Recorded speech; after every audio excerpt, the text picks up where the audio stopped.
One of my favorite professors I had in college was a priest by the name of Father Herman Strube.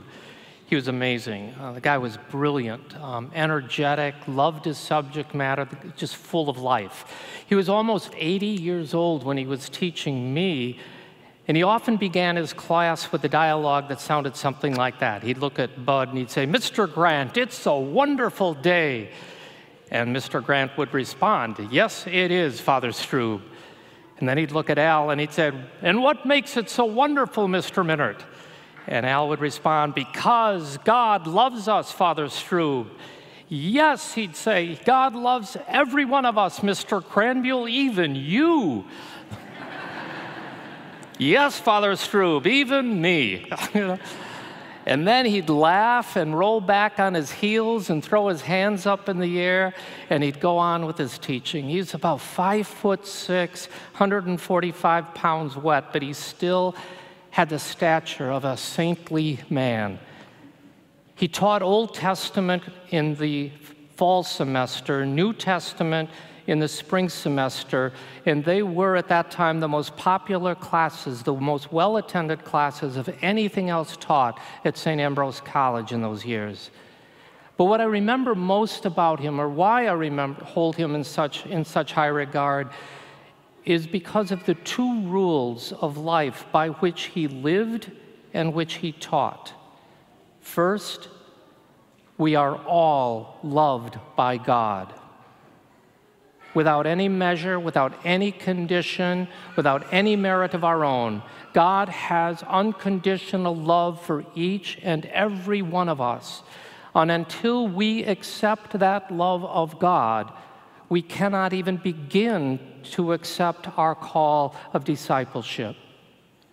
We are called to be disciples of Jesus Christ, not because of our virtues, but because of the virtue of being loved by God, of being part of God's family. By that love, we have to live our lives and speak that truth of God's love, of God's compassion. It's who we are called to be. It was because of God's love that Amos the prophet, like all the prophets of old, began to understand their call.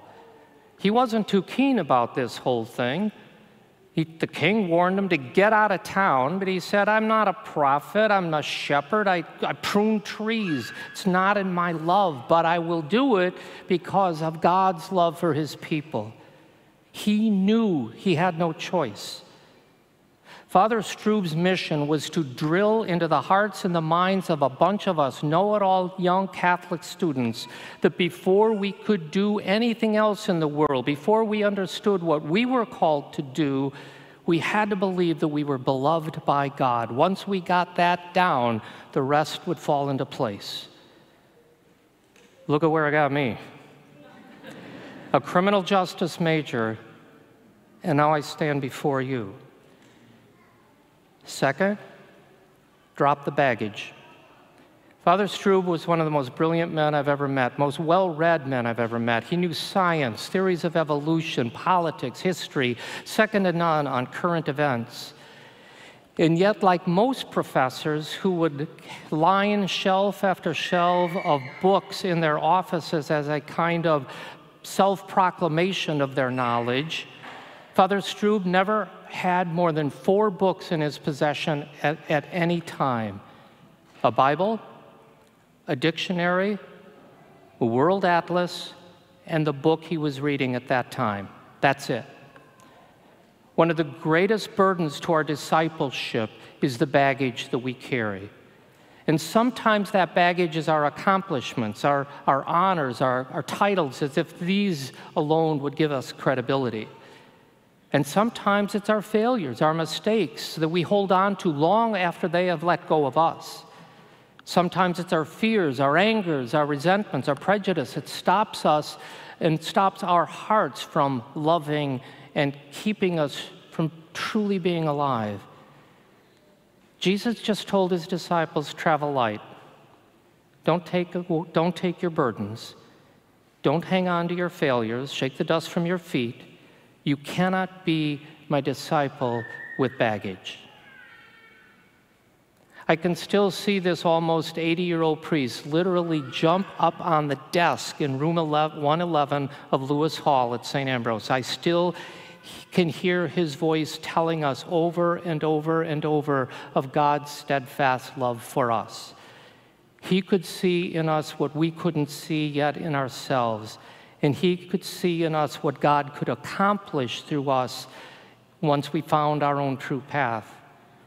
What he proclaimed in that classroom some 45 years ago is exactly what St. Paul proclaimed to the church in Ephesus 2,000 years before that, and what the church proclaims to us today. In love, we were destined. In love, we were also chosen, destined in accord to the purpose of the one who accomplishes all things according to his intention and will, so that we might exist for the praise of his glory. It's a wonderful day, isn't it?